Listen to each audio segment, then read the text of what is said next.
Welcome to Season 2 of the Carroll-Wells Gradient. In this episode, we arrive at a constraint that nothing escapes, not life, not intelligence, not civilizations, and not the universe itself. This is Episode 9, Layer 9, Thermodynamic Consistency, where we examine why every persistent structure must ultimately account for entropy and why survival itself depends on exporting cost. Up to this point, we've seen how persistence stabilizes structure, how probability narrows, how life survives, how awareness models itself, how collapse reorganizes systems, and how data aggregation allows patterns to be compared across scales.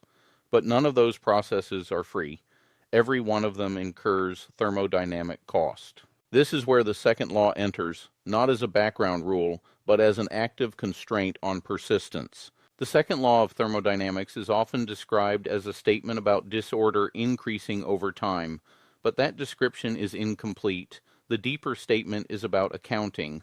It tells us that every process has a cost, and that cost must be paid somewhere. From the perspective of persistence, the second law can be understood as a rule about what survives. Structures do not persist by avoiding entropy. They persist by managing it. There is no loophole here. There is no exception. Any system that maintains internal structure must export entropy to its surroundings. If it fails to do so, internal order collapses. This is not a limitation of life. It is the condition for life. At earlier layers, we saw that persistence favors low dissipation pathways. Layer 9 clarifies what that really means. Low dissipation does not mean low entropy production overall. It means efficient entropy export. Persistent systems are not entropy-free. They are entropy-competent. Patterns that survive are those that can offload heat, waste, and disorder faster than they accumulate it internally. This applies equally to stars, ecosystems, machines, and minds. Entropy is not the enemy of structure. Unpaid entropy is. This leads to a crucial realization. Patterns must export entropy to persist. Any structure that traps its own waste eventually chokes on it. Any system that hoards order without exporting disorder becomes unstable. Persistence requires an open exchange with the environment. This is why isolation is deadly for complex systems. Closed systems drift toward equilibrium. Open systems can remain far from equilibrium, but only by paying continuously. Persistence is not static balance. It is dynamic bookkeeping. Within the persistence information weave framework, this leads to a simple but strict rule.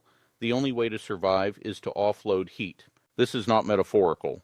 Heat here stands for all irrecoverable cost: entropy, noise, wasted energy, discarded information. Systems that cannot offload these costs do not persist. Systems that can become the backbone of complexity. Life offloads entropy chemically and thermally. Brains offload entropy metabolically. Civilizations offload entropy technologically. Stars offload entropy radiatively. Different mechanisms, same rule. What Layer 9 makes clear is that thermodynamics does not merely limit structure, it shapes it. The need to export entropy constrains architecture, flow, and organization. It determines which patterns can scale and which collapse under their own cost. This is why complexity does not grow without bound. It must remain thermodynamically consistent. Every layer of structure added increases the burden of entropy export. Systems that fail to keep up reorganize or disappear. Collapse in this sense is not mysterious. It is what happens when entropy bills come due. Importantly, this layer removes any temptation to imagine persistence as something that escapes physical law. There is no cosmic free lunch. There is no hidden reservoir of order. Every bit of structure is rented, not owned. The universe allows complexity, but only under strict accounting. This is what keeps the entire framework honest. Layer 9 also prepares us for what comes next.